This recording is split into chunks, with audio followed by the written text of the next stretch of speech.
खैर, दो चार सवाल हैं आपकी खिदमत में आ रहे हैं, बहुत ध्यान से सुनिएगा।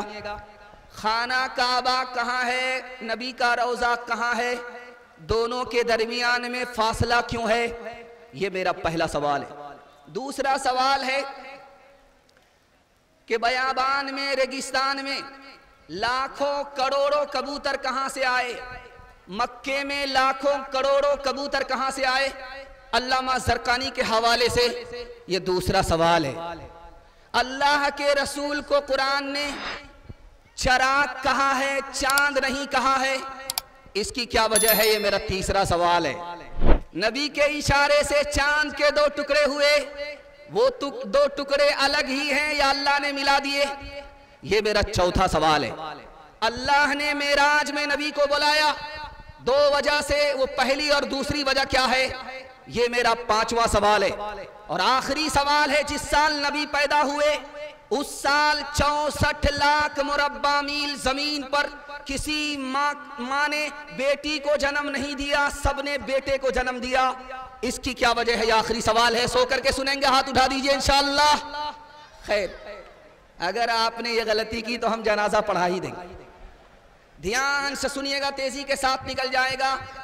खाना काबा मक्के में है और नबी का रोजा मदीने में है, दोनों के दरमियान में 450 किलोमीटर का फासला है। अल्लाह ने इतना बड़ा फासला क्यों रखा? जहां खाना काबा है वहीं अगर नबी का रोजा होता तो आशिक का दिल टुकड़े टुकड़े हो जाता। इसलिए अल्लाह ने अपने नबी के रोजे को खाना काबा से फासले पर रखा है। दूसरा सवाल आपकी खिदमत में था, मक्का बयाबान है, रेगिस्तान है, इस इलाके में लाखों करोड़ों कबूतर कहां से आए? अल्लामा ज़रकानी फरमाते हैं, गारे सौर में जब नबी आए ईमान बचाने के लिए तो नबी की हिफाजत में कबूतर के जोड़े ने अंडा दे दिया था। नबी की हिफाजत में जिस कबूतर के जोड़े ने अंडा दिया था उसी की नस्लों में अल्लाह ने बरकत दिया। लाखों करोड़ों कबूतर जो नजर आ रहे हैं मक्के में, उसी जोड़े की नस्ल है। तीसरा नमूना आपकी खिदमत में था कि अल्लाह ने अपने नबी को चांद नहीं कहा, चराग कहा। चराग और चांद में बराबर एक खूबी है, रोशन करता है, दूसरे को भी खुद रोशन होता है, दूसरे को रोशन करता है। लेकिन एक खूबी जो चराग के अंदर है वो चांद के अंदर नहीं है। एक चराग से दूसरा चराग रोशन होता है, एक चांद से दूसरा चांद रोशन नहीं होता।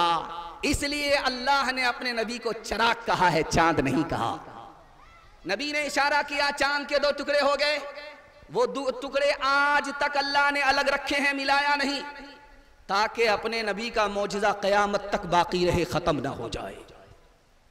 एक सवाल खूबसूरत आपकी खिदमत में था कि नबी को मेराज हुई दो वजह से। अल्लाह के रसूल अर्श पर गए, अर्श के बाद दुनिया खत्म है, अर्श के नीचे सारी दुनिया है, अर्श के ऊपर कोई दुनिया नहीं। अल्लाह को बताना था कि अर्श के बाद कोई दुनिया नहीं, इस नबी के बाद कोई नबी नहीं, आखिरी नबी है। दूसरी वजह, मेराज में अल्लाह ने नबी को बुलाया, दुनिया ने जलील करना चाहा, अल्लाह ने इज्जत की चोटी पर बुला करके दुनिया को समझाना चाहा। इज्जत और जिल्लत अल्लाह के हाथ में है, जिसको तुम जलील करना चाहते थे, देखो हम इज्जत की चोटी पर लेकर के आ गए। 64 लाख मुरब्बा मील जमीन जजीरतुल अरब है। जिस साल नबी पैदा हुए उस साल किसी औरत को अल्लाह ने बेटी नहीं दिया। उस जमाने में दस्तूर था, बेटियों को जिंदा कब्र में गाड़ दिया जाता था। नबी की आमद हो रही है, रहमत बन करके आ रहे हैं, खुदा की रहमत को गवारा नहीं हुआ कि जो नबी रहमत बन करके आए उनकी आमद पर बेटियों को जिंदा दरगोर किया जाए। इसलिए अल्लाह ने हर औरत को बेटा दिया, बेटी नहीं दिया। हाथ उठाइए, वादा कीजिए, सब काम पहले होगा, जुमराबाद में करेंगे इंशाअल्लाह। खैर उठाइए, देखें कब बेदार होते हैं आप। लखनऊ जाना आपको नसीब नहीं होगा, सीधा रांची पहुंचेंगे आप।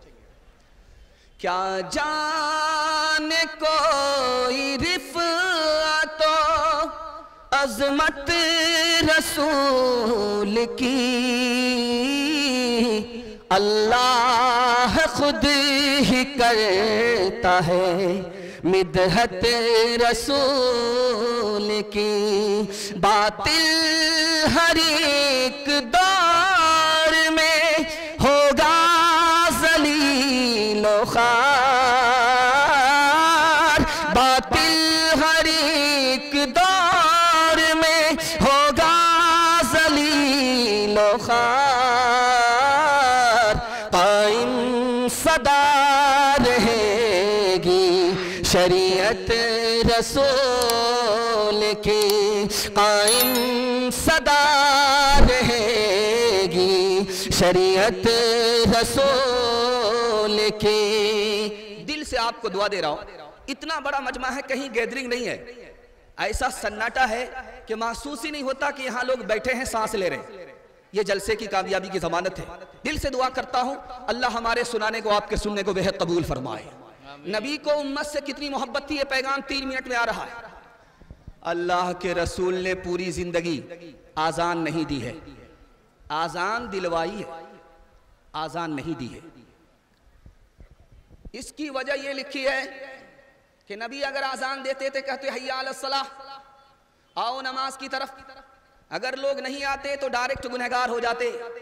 नबी नहीं चाहते थे कि अपनी उम्मत को डायरेक्ट गुनहगार बनाए, इसलिए दूसरे से आजान दिलवाई, खुद आजान नहीं दिया।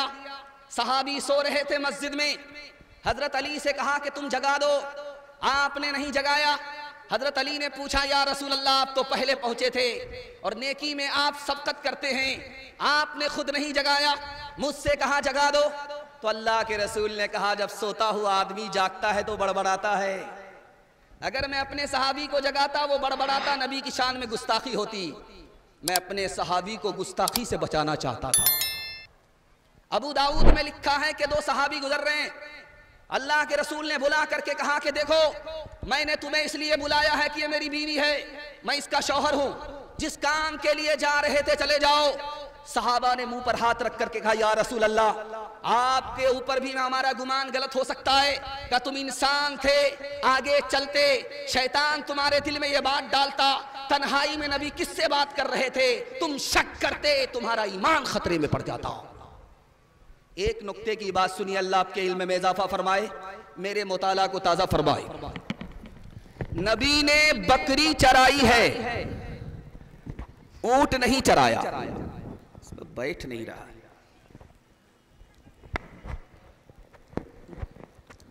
नबी ने बकरी चराई है, ऊंट नहीं चराया। इसका राज लिखा, ऊंट चराना आसान है, बकरी चरानी मुश्किल है। छोटी छोटी मखलूक है, जोड़ करके रखना पड़ता है और मुकम्मल उसकी हिफाजत करनी पड़ती है, भेड़िए से बचाना पड़ता है।